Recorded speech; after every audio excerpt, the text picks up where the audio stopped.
called Primeval and Ridiculed, but the Supercarrier was human-made. The alarm woke Captain Jiwan from a deep sleep. Not an exercise alarm, the real thing.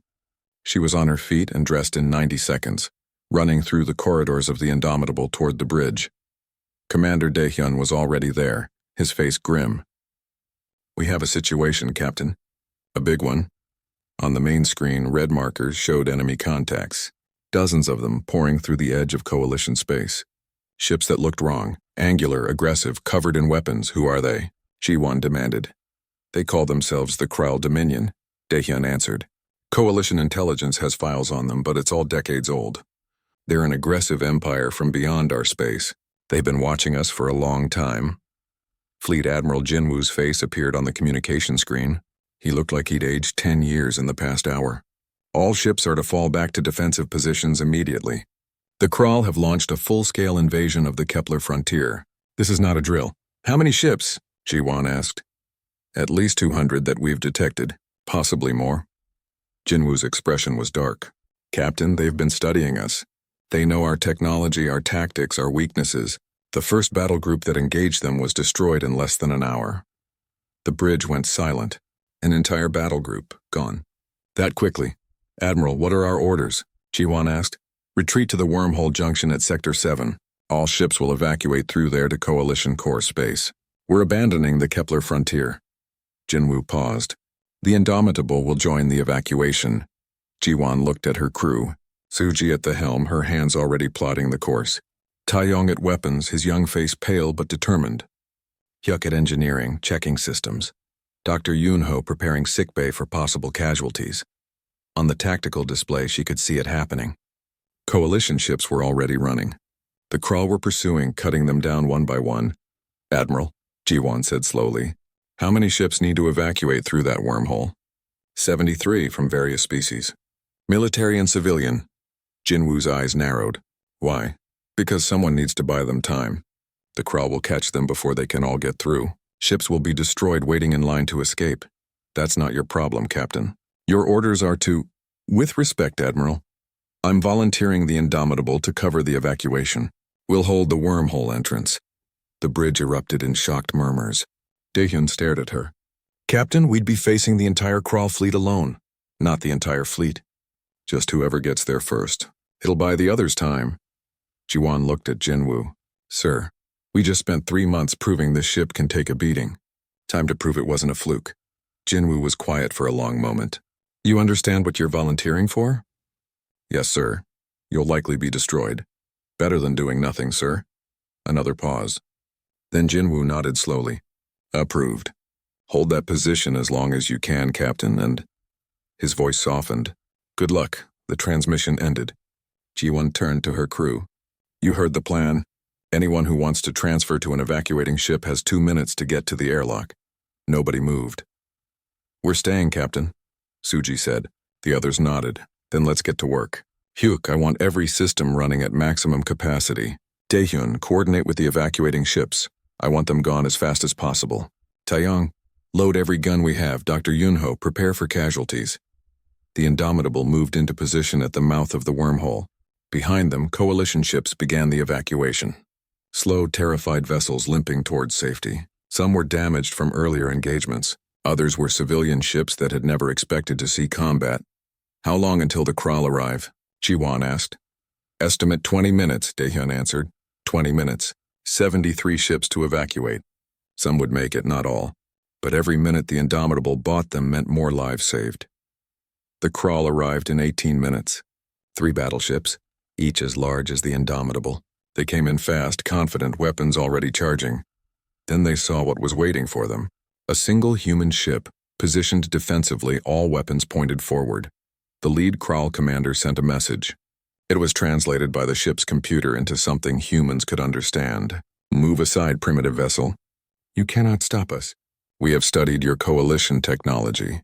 Your shields, your AI, your energy weapons. We are prepared for all of it." Jiwan smiled grimly. "Taeyong, send a response. 1 word. No." The Kral opened fire. What followed was unlike anything the galaxy had seen in generations. The Kral had prepared for coalition technology. They had EMP weapons that disabled shields. They had cyber warfare tools that corrupted AI systems. They had disruption fields that scattered energy weapons.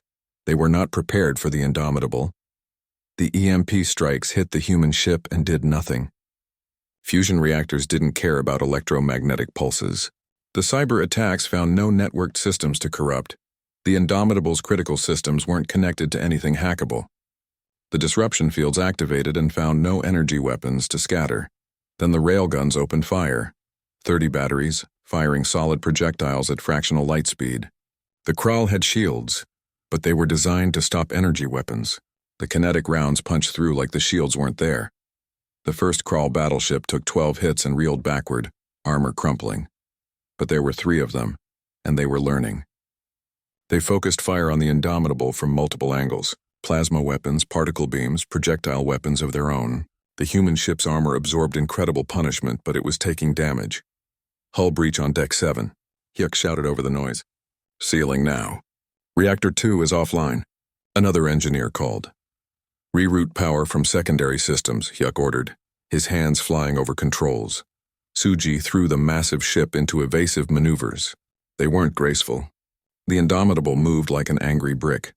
But it moved, and shots that should have hit critical systems struck less important areas instead. Taeyong coordinated the weapons manually, his training taking over. When the targeting computer went down from a lucky hit, he switched to manual calculations, slower but still effective. Behind them, coalition ships kept evacuating, 5 through the wormhole, 10, 20. The Kral brought up reinforcements, more ships arriving every minute. The Indomitable was now facing 5 enemy vessels. Captain, we've got multiple fires, hull breaches on 3 decks, and we've lost 2 more reactors, Daehyun reported. His voice was steady, but his hands gripped his console tight. How many ships still need to evacuate? 38. Then we keep fighting. Dr. Yunho's voice came over the comm. Sickbay is at capacity. I'm setting up emergency treatment stations in the corridors. The battle raged for hours. The Indomitable was being torn apart piece by piece, but it wasn't breaking. Every time the Kral thought they had found a weakness, human adaptability compensated. Crew members rerouted systems on the fly. Manual controls replaced automated ones. Damaged weapons were bypassed in favor of functional ones. The Kral commander, Fleetmaster Corvin, watched in growing frustration. His ships were taking damage too. These humans fought like cornered animals, vicious, unpredictable, refusing to give up. Behind them 10 ships remain, Daehyun announced. Captain, the last evacuation ship is entering the wormhole now. Ji-won felt a wave of relief. They'd done it. All 73 ships were away. Suji prepared to an alarm cut her off. The engineering station exploded in sparks. Hyuk was thrown backward, his uniform smoking. Medical team to the bridge, Ji-won shouted. Daehyun pulled up the damage report, his face going pale.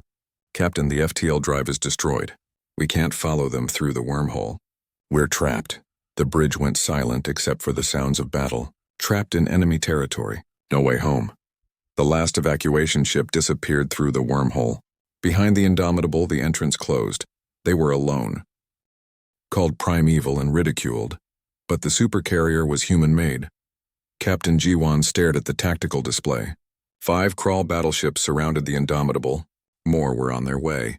The wormhole was closed. Their FTL drive was destroyed.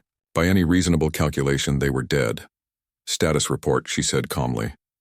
Commander Daehyun checked the systems, his voice steady despite the situation. We have 4 functioning reactors out of 8.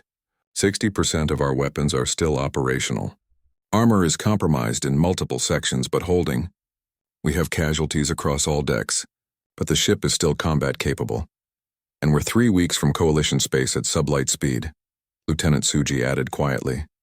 Engineer Hyuk limped back to his station, his left arm bandaged by a medical team. Captain, if we run at maximum sublight, the Kral will catch us in about 6 hours. We can't outrun them. Ji-won looked at her crew. Exhausted, wounded, surrounded by enemies in hostile space. They should surrender, request mercy, hope for prisoner exchange. But she thought about the 73 ships they'd saved. Thousands of lives now safe because the Indomitable had stood firm. If we can't run, Ji-won said slowly, then we fight. Daehyun plot a course through the Kelvin asteroid field. Suji, I want you to hide this ship. Hide? Taeyong looked confused. Captain, we're 2 kilometers long.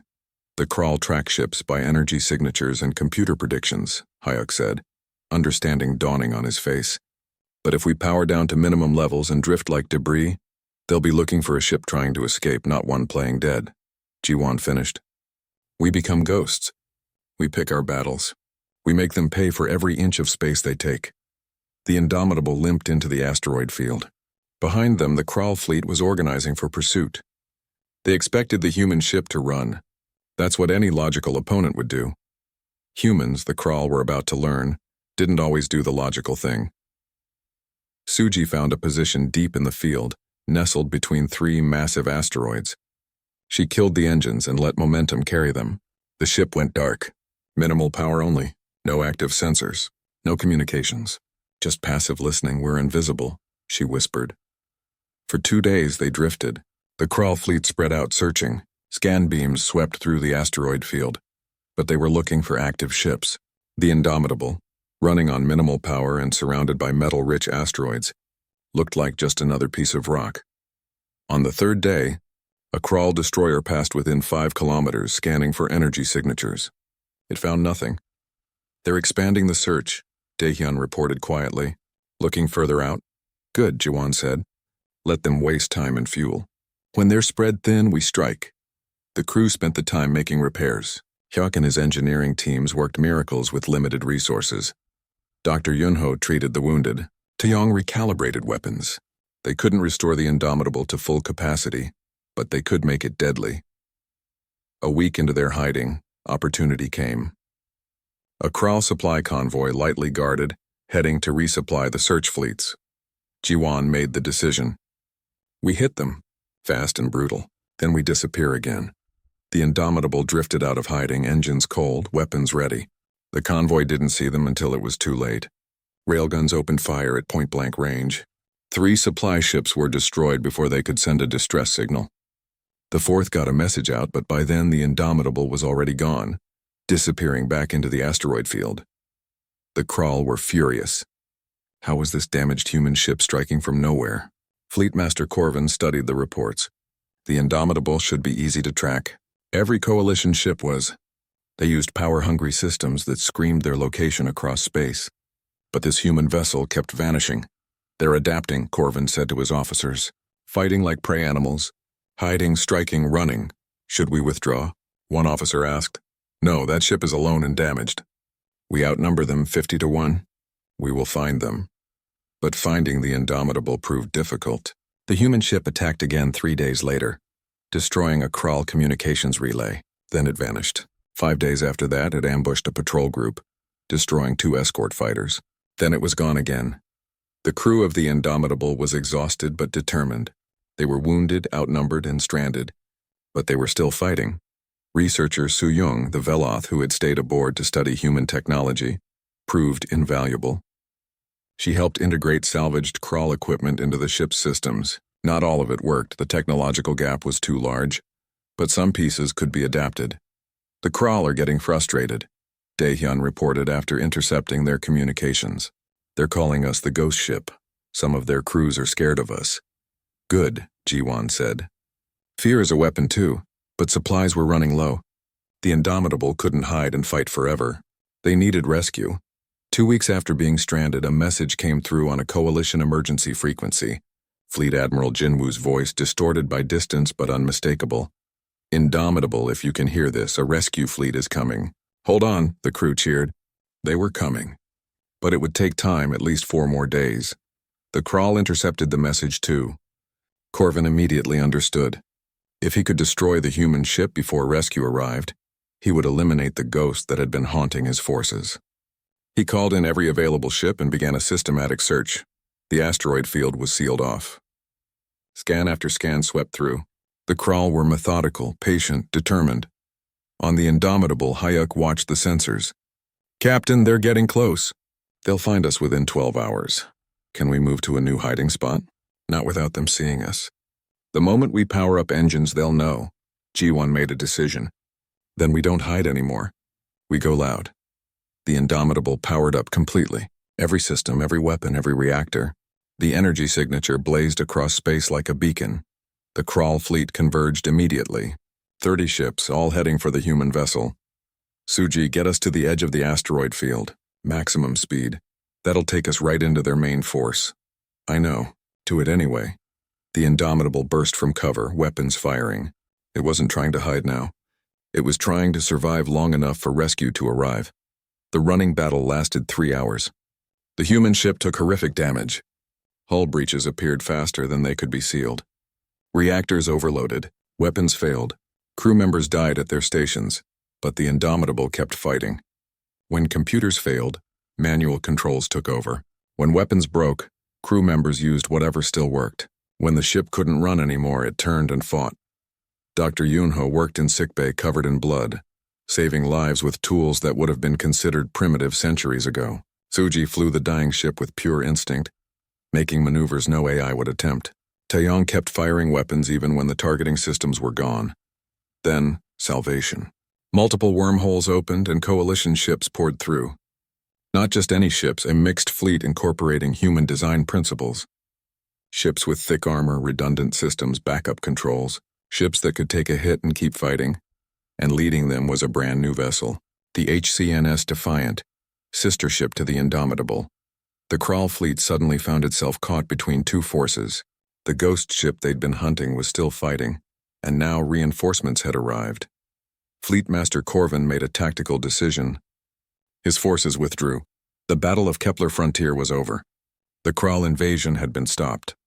6 months later, Captain Jiwon stood in the Valen orbital shipyards, the same place where the Indomitable had been mocked. But things had changed. Around her, construction bays were busy building a new generation of ships. Hybrid designs combining alien advanced technology with human engineering principles. Elegant shield systems backed up by physical armor. Sophisticated AI systems with manual backup controls. Energy weapons supplemented by kinetic railguns. The galaxy had learned its lesson. Admiral Velcor approached, his blue skin showing the marks of age and stress. "Admiral Jiwon," he said, using her new rank, "I owe you another apology. I called your ship Primeval. I was right, but I was also wrong." Jiwon smiled. "You weren't wrong, Admiral. The Indomitable is primeval." That's exactly what made it work. She gestured at the construction around them. "Your species spent thousands of years perfecting elegant solutions. Mine spent thousands of years learning to survive when everything went wrong. Turns out the galaxy needs both." "The Kral taught us that," Velcor said quietly. "No," Jiwon corrected. "The Kral proved what we showed you during the exercises. Over-specialization is a weakness. Elegance is wonderful until it fails. Then you need something that just works no matter what." A new ship was being lowered into a construction bay. It had the sleek lines of a Veloth cruiser, but with the thick armor of a human design. Advanced shields backed by physical protection. AI systems with manual overrides. The best of both approaches. Hyuk joined them, walking with a slight limp from his injuries. "They're calling it the Unity class. First truly collaborative design between species. Will it be as tough as the Indomitable?" Velcor asked. "Tougher," Hyuk said with confidence. "We learned a lot being stranded in hostile space for 2 weeks." Jiwon looked out at the ships under construction. Humanity wasn't the junior member of the coalition anymore. Called Primeval and Ridiculed, but the Supercarrier was human-made. The morning after the incident, Engineer Hyuk received an unexpected summons. The Coalition's Naval Architecture Committee wanted to meet with him. Not with Captain Jiwon or Ambassador Minji. With him specifically. "They probably want to yell at me for interrupting their communication channel," Hyuk muttered as he put on his dress uniform. "Or they want to understand what happened," Jiwon suggested. "Go. Tell them the truth." The meeting was held on a Veloth research station. When Hyuk arrived, he found himself facing a room full of the galaxy's top military designers. Beings from a dozen species sat around a curved table. At the head was a Veloth researcher named Suyung among Crystals, who had taken a human name after decades of studying Earth culture. "Engineer Hyuk," Suyung said in her chiming voice, "we have reviewed the engagement data extensively. We would like you to explain your design philosophy." Hyuk had prepared a technical presentation, charts, diagrams, performance specifications. But looking at the faces around the table, he realized they didn't need more numbers. They needed to understand why. "When humanity started building starships," he began, "we had a problem. We didn't have zero-point energy. We didn't have shield matrix technology. We didn't have quantum computers or phase shift weapons. We had what we'd always had: fusion power, electromagnetic acceleration, and metal. A Threenix engineer clicked his mandibles impatiently. Obviously. That's why your technology is 500 years behind. Is it, though? Hugh pulled up a hologram of the Indomitable. Let me ask you something. What happens when your shield generator gets hit by an EMP weapon? The shields go down until the system reboots, the Threenix answered. What happens when our armor gets hit by an EMP weapon? Silence. Nothing, Hugh continued. Because armor is just metal. It doesn't need power. It doesn't need computers. It just sits there and takes the hit. He pulled up more data. Your plasma weapons are devastating, but they require enormous power generation. Our railguns? We could fire them with the reactor completely offline if we had to. Just release the magnetic coils. Su-Yung leaned forward, her crystalline body resonating with interest. Continue. Hyuk warmed to his subject. Look at your beautiful ships. They're fast, efficient, powerful, but they're specialized. A Luminian vessel is incredible at energy warfare, but if something disrupts their containment fields, the whole ship fails. A Veloth cruiser can calculate tactical solutions in nanoseconds, but if the AI goes down, the crew can barely fly the ship manually. And human ships? Another researcher asked. The Indomitable has a crew of 3,000. Every single one of them can operate their station without computer assistance if they have to. Our backup systems have backup systems. We designed for the worst-case scenario, not the optimal one. A Kresh commander chittered thoughtfully. Redundancy over efficiency. Exactly. Your species spent millennia perfecting elegant solutions. We spent millennia learning to survive when elegant solutions failed. Different approaches, both valid, but in certain situations. He pulled up the replay of the engagement. Our approach has advantages you've forgotten existed. The meeting lasted 6 hours. Hyuk explained every design choice in the Indomitable. The thick armor that could absorb tremendous punishment. The analog backup controls that couldn't be hacked. The simple fusion reactors that could run for decades with basic maintenance. The weapons that required no exotic ammunition. By the end, Su-Yung was taking extensive notes. This is remarkable. You've essentially created a ship that's immune to most modern electronic warfare. Not immune, Hyuk corrected. Resistant. There's a difference. But yes, if you want to stop the Indomitable, you have to actually break it. You can't hack it or jam it or disrupt it electronically. You have to physically destroy the ship. That afternoon, Fleet Admiral Jinwoo arrived at the Kepler frontier. He was humanity's highest-ranking officer, a gray-haired man who had spent 40 years in space. He came aboard the Indomitable and called a meeting with the senior staff. The coalition is changing its evaluation of human naval capabilities, Jinwoo announced. They want to run more tests. Specifically, they want to see how the Indomitable performs in scenarios designed to counter advanced technology. What kind of scenarios? Taehyun asked. Electronic warfare, EMP attacks, AI disruption, everything that would cripple their ships. Jinwoo smiled slightly. They want to know if our primeval design really is better in those situations. The second round of exercises began 2 days later. This time, the scenario was different. A space station under attack by an enemy using hit-and-run tactics, electronic warfare, cyber attacks, surprise strikes. The advanced alien ship struggled immediately. A Threenix cruiser's AI was compromised by a simulated virus, leaving the crew unable to operate their own ship. A Luminian vessel's containment field was disrupted, forcing an emergency shutdown. The Veloth ships, dependent on their tactical computers, couldn't adapt fast enough to unpredictable attacks. The Indomitable, meanwhile, kept fighting. When computers went down, analog systems took over. When cyber attacks came, they hit systems that weren't networked. When surprise strikes targeted vulnerable points, they hit armor thick enough to absorb the damage. Lieutenant Suji proved her worth, piloting the massive ship through maneuvers that no AI would calculate. They weren't optimal, they weren't efficient, but they worked. Ensign Taeyong coordinated point defense manually when the targeting computer was taken offline by an EMP strike. His calculations were slower than an AI's, but he could adapt to patterns that no computer would predict. Dr. Yunho's medical teams kept injured crew members fighting.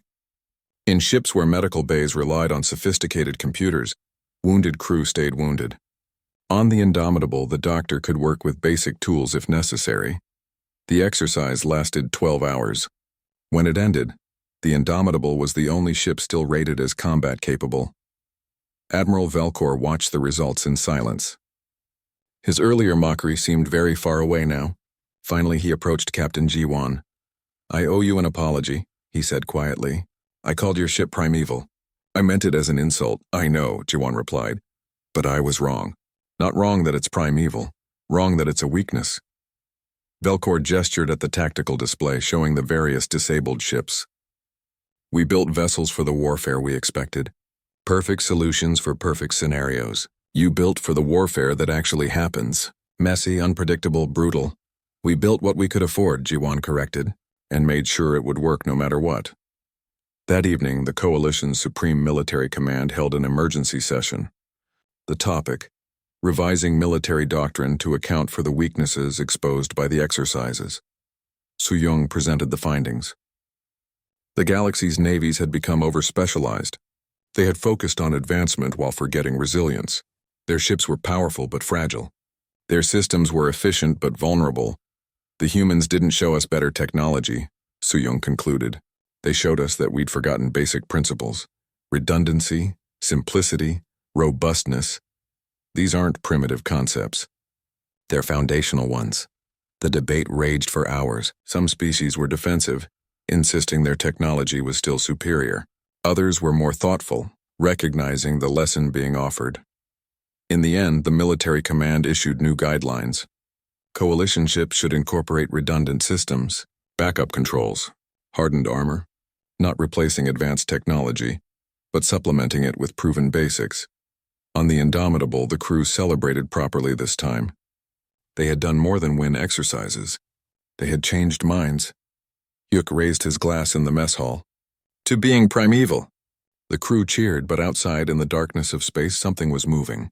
Something that had been watching the exercises with great interest. An enemy that had been studying Coalition technology for years, waiting for the right moment to strike. That moment was coming soon.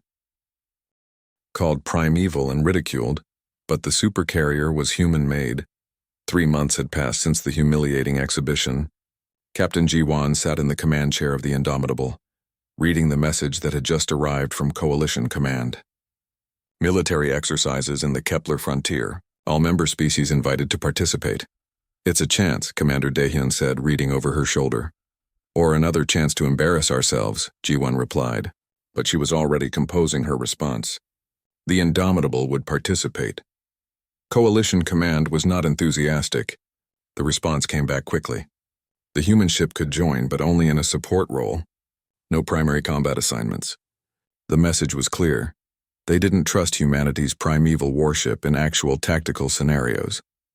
Lieutenant Suji, the helmsman, turned from her station. She was young, barely 25, with quick reflexes and an aggressive flying style. "Support role?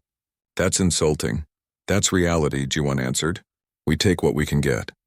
The journey to the Kepler frontier took 2 weeks. During that time, the crew prepared. Dr. Yunho, the ship's doctor, ran medical drills. Ensign Taeyong, fresh from academy and eager to prove himself, studied tactical scenarios until his eyes burned. Engineer Hyuk crawled through every system, making sure nothing would fail. The Kepler frontier was a region of disputed space near the galaxy's edge. Perfect for war games. When the Indomitable arrived, dozens of ships were already there. The Threnics had sent a full battle group. The Veloth brought their newest cruisers. Even the mysterious Luminians sent observers. The exercise organizers divided the ships into mixed species task forces. The Indomitable was grouped with 3 Veloth cruisers and 2 Kresh destroyers. Their opponents would be Threnics and Luminian vessels.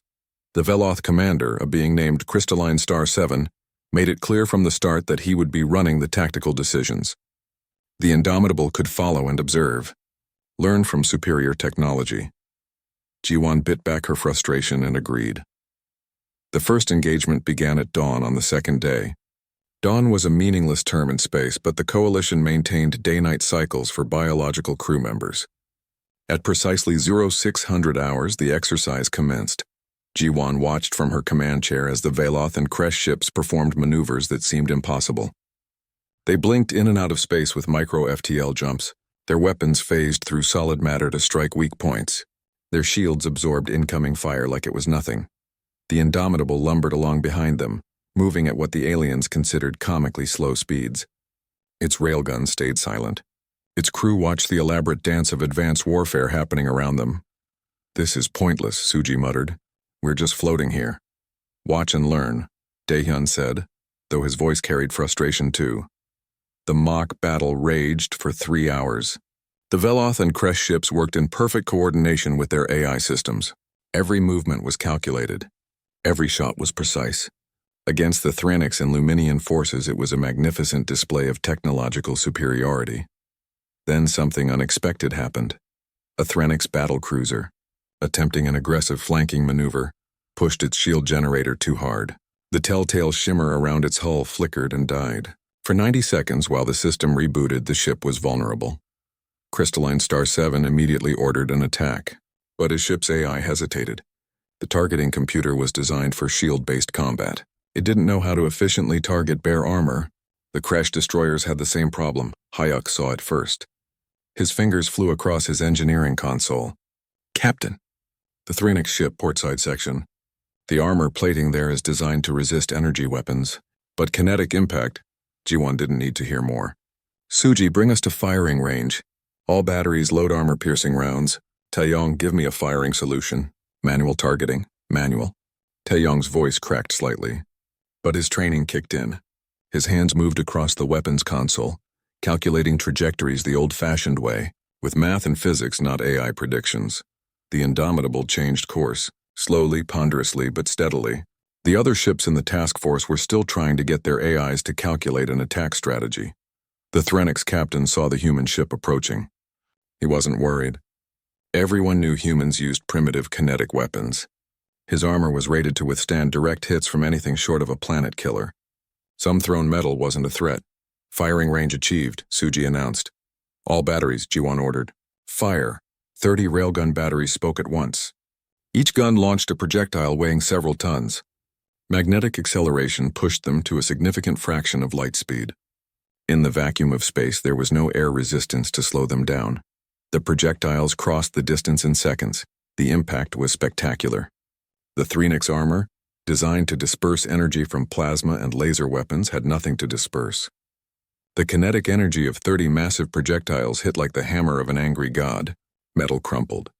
Internal systems sparked and failed. The exercise computer registered catastrophic damage across 3 decks. Red lights flashed on every tactical display. The simulation system removed the Thranix battlecruiser from the exercise, destroyed. For 10 seconds, nobody spoke. The communication channels were completely silent. Then Admiral Velkor's voice crackled across the network. "What just happened? Replay that engagement immediately." The exercise coordinators ran the replay. Everyone watched as the Indomitable, the ship they had mocked as Primeval, took down a top-of-the-line Thranix battlecruiser with a single volley. "There must be an error in the simulation," Velkor insisted. "Our armor is rated for energy weapons," Hyuk interrupted. He had patched into the communication network without asking permission. "Your armor disperses heat and electromagnetic radiation, but solid matter traveling at 0.2 light speed? That's just physics, Admiral. Force equals mass times acceleration, and we used a lot of both." More silence. Crystalline Star 7's voice chimed across the network. "The human ship is correct. The Thranix vessel's shield was down. Its armor, while sophisticated, was not designed to handle kinetic impact of that magnitude. The simulation's assessment is accurate.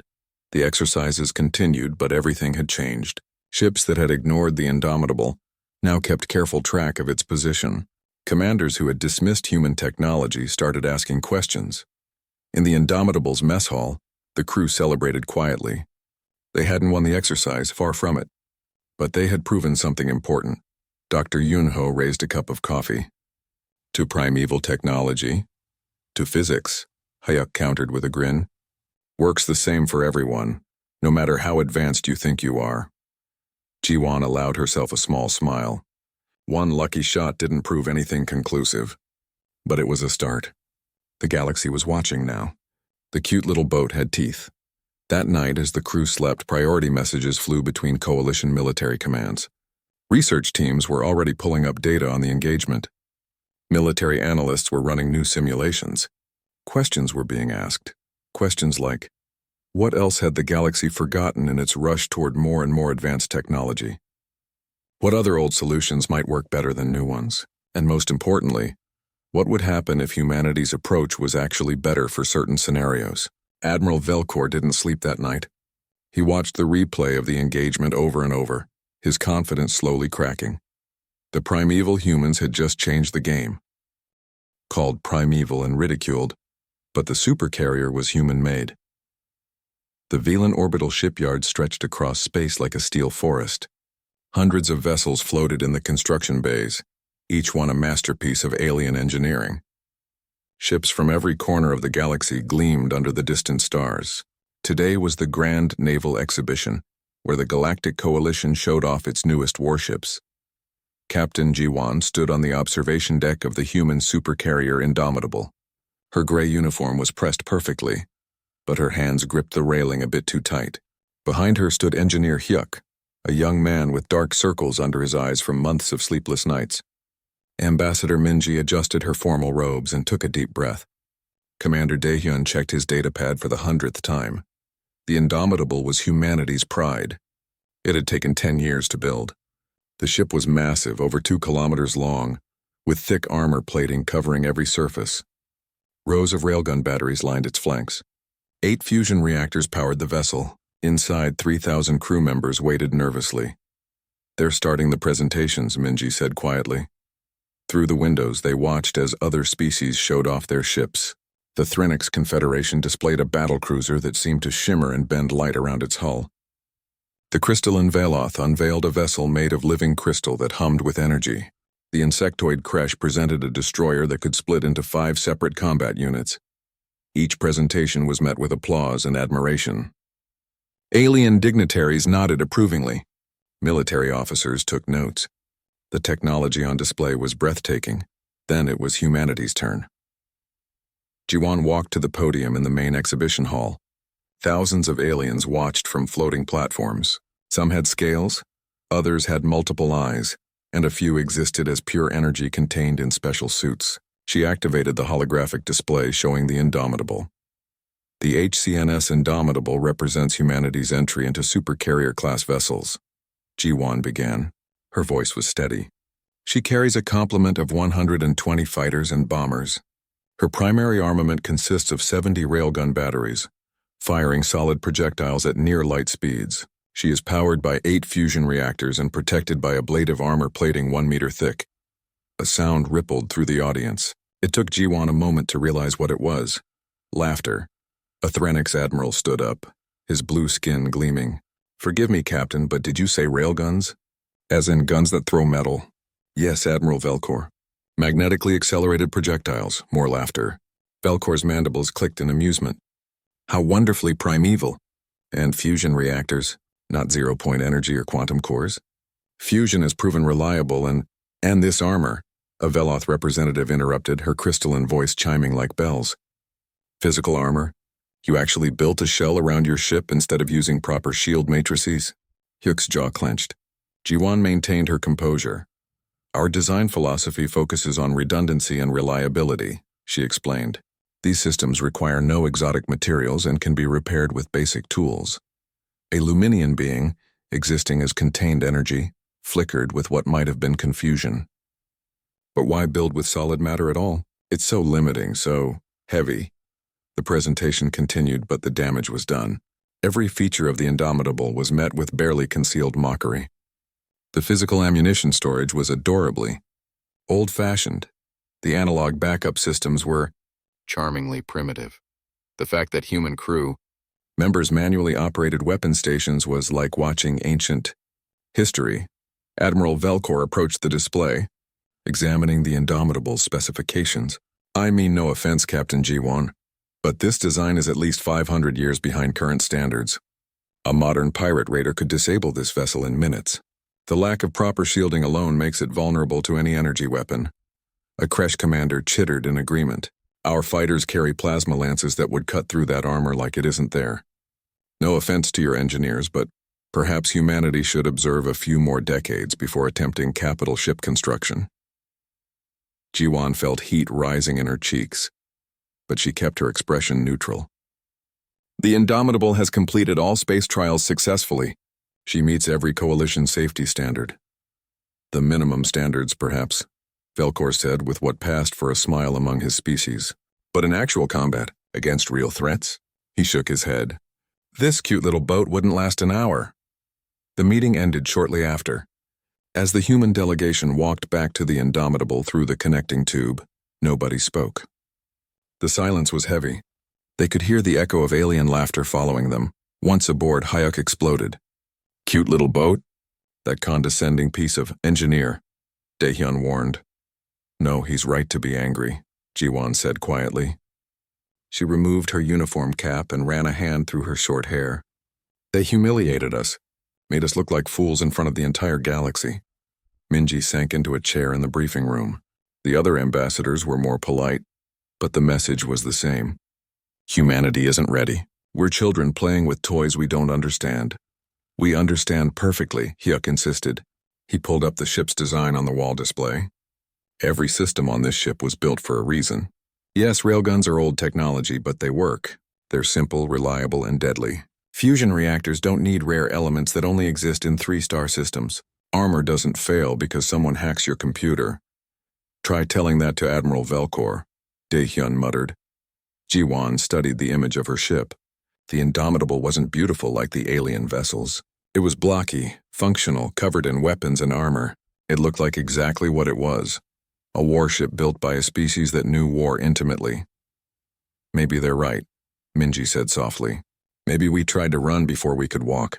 The other species have had thousands of years to develop their technology. We've only been in space for a few centuries. No, Jiwon said firmly. She turned to face her officers. They're not right. They're overconfident. Every one of those species showed off elegant, beautiful, efficient ships. Ships designed by civilizations that haven't fought a real war in generations. They've forgotten what war actually means. And we haven't, Daehyun asked. Humanity spent most of its history fighting, Jiwon replied. We know that in real combat, elegant solutions fail. Beautiful designs break. Efficient systems run out of exotic fuel at the worst possible moment. She pointed at the Indomitable on the screen. That ship was built by people who remember, who understand that reliability matters more than elegance. Hayuk nodded slowly. So what do we do? Jiwon straightened her uniform. We wait for our chance. Sooner or later, someone will need a ship that can take a beating and keep fighting. When that day comes, we'll show them exactly what this primeval design can do. Outside the windows, the gleaming ships of the Galactic Coalition floated in their bays. Beautiful and advanced and utterly confident. The Indomitable sat among them, dark and heavy and underestimated. Nobody knew that in 3 months everything would change.